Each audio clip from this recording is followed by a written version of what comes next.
এখানে উপস্থিত, এই ঘরে উপস্থিত প্রত্যেকটি মানুষ। লন্ডনে দীর্ঘ 17 বছরের নির্বাসিত জীবন শেষে আগামী 25 ডিসেম্বর দেশে ফিরছেন বিএনপির ভারপ্রাপ্ত চেয়ারম্যান তারেক রহমান। দলের পক্ষ থেকে জানানো হয় ইতিমধ্যে ট্রাভেল পাস হাতে পেয়েছেন তিনি। দয়া করে কেউ আপনারা তারেক রহমানের আগমন উপলক্ষে গণসংবর্ধনা অনুষ্ঠানের উদ্যোগ নিয়েছে বিএনপি। শুক্রবার বিকেলে কুড়িল বিশ্ব রোড অংশের 300 ফিটের ভেন্যু পরিদর্শন করেন বিএনপির স্থায়ী কমিটির সদস্যরা।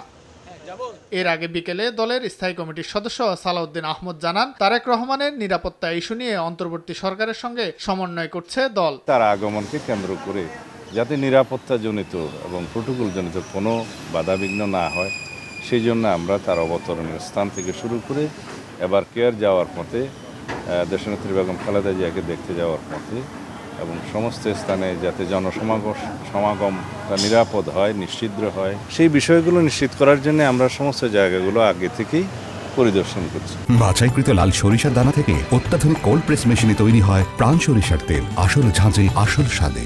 তিনি আরো বলেন, গণতন্ত্র ব্যাহত করতে সম্প্রতি সুপরিকল্পিতভাবে হত্যাকাণ্ড করে পতিত ফ্যাসিস্ট সরকার অন্যের ঘাড়ে দায় চাপিয়ে দিতে চাচ্ছে। দেশের অভ্যন্তরে এবং দেশের বাইরে পতিত ফ্যাসিবাদী শক্তি নির্বাচন পিছানোর বা নির্বাচন বানচালের যে ষড়যন্ত্র আছে, তারই অংশ হিসাবে এটা সংগঠিত হয়েছে, পরিকল্পনা নিচ্ছে, তার পিছনে একটি সুগভীর চক্রান্ত আছে। এদিকে তারেক রহমানের স্বদেশ প্রত্যাবর্তন ঘিরে উচ্ছ্বসিত বিএনপির নেতাকর্মীরা। আমরা এই স্বপ্ন দেখছি। শাহিন আলম, সময় সংবাদ, ঢাকা।